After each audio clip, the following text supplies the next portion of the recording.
and just go fail, go make a bunch of mistakes, go flop a bunch in your pitches. Yeah, that's how you're going to get better. You're never going to be ready. Most inventors can be scared, get kind of nervous.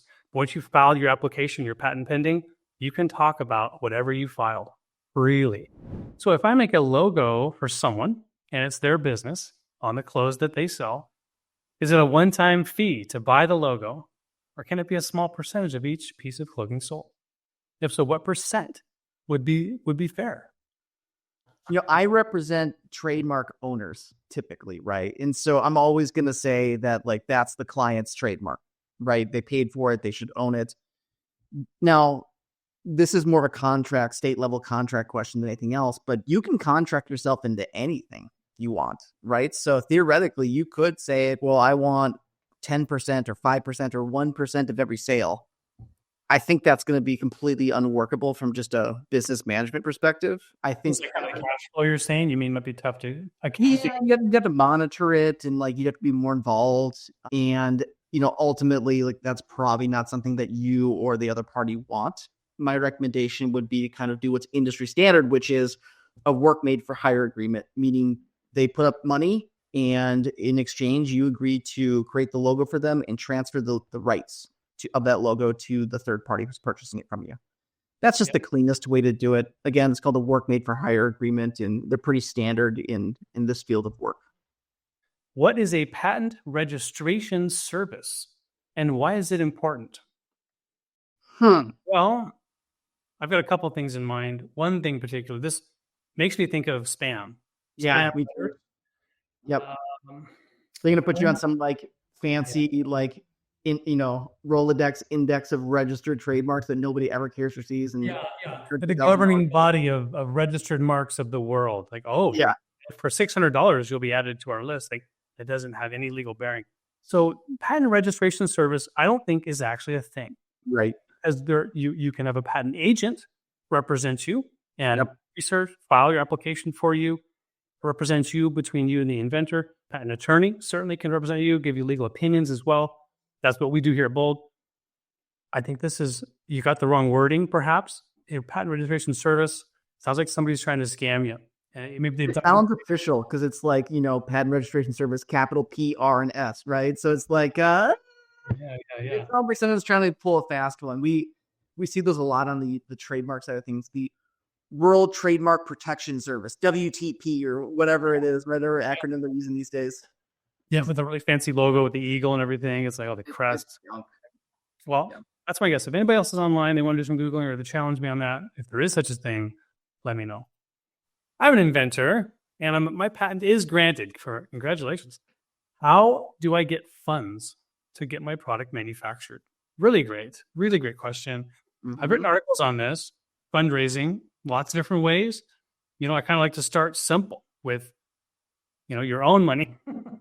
If you've got money saved up, or you've got lines of credit card, you've got access to a loan, a bank loan.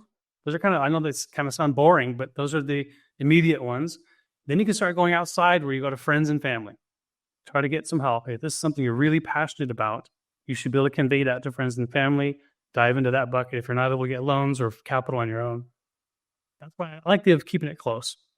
Yeah. You need to go big, like large scale manufacturing. By then, hopefully you've probably got at least other individuals or companies that are along this with you.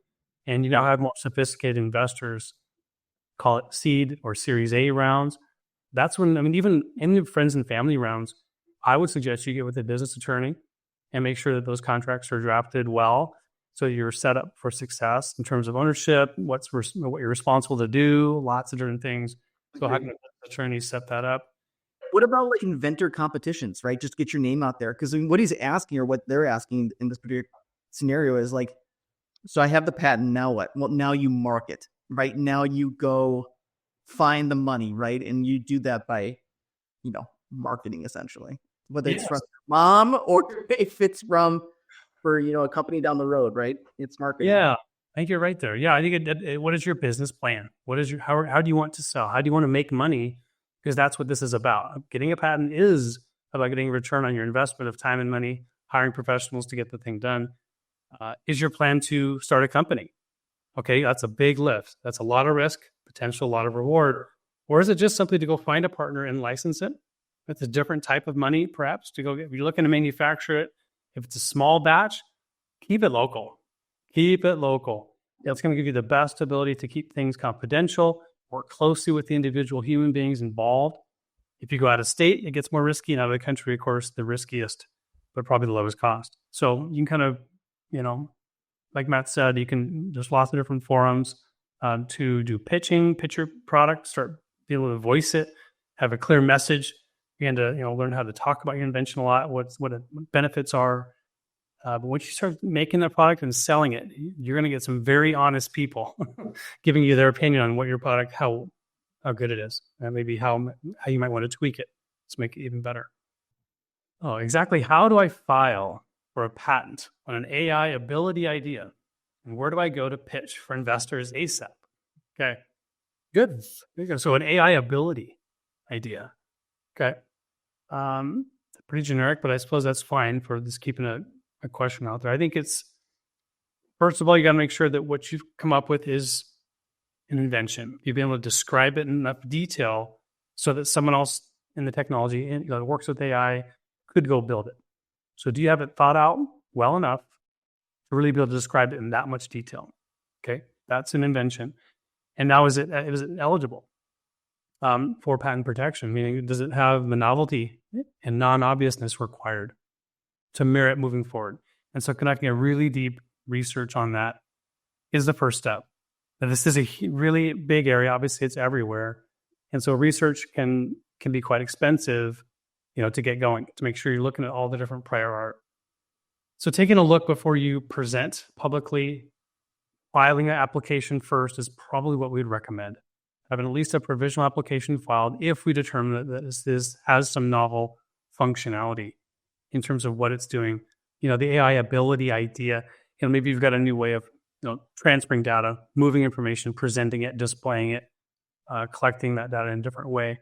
Those are ways that you can get a method or a process patent application filed, covering as much as you can, right? Put as much meat on the bones as possible so that when you do file the non-provisional, you can then draw out the claims and be more precise about what your product actually is. In terms of where to go pitch, there's tons of these. I mean, they're all over. Come on, Bold Patents, Bold Inventor Show. Come on, let's go. Yeah, you could come on our show. We've got it. In just a minute or two, you're going to meet an inventor. There's lots of forums around university campuses. Everywhere you can think of. Startup, you name the city, right? Startup San Diego, Startup Seattle. Go check those out. Go to your local city. Just find the biggest city and just go fail. Go make a bunch of mistakes. Go flop a bunch in your pitches. Yeah, that's how you're going to get better. You're never going to be ready. Most inventors can be scared, get kind of nervous. But once you filed your application, your patent pending, you can talk about whatever you filed freely, knowing that as long as you follow up with the non-provisional, you're fully protected.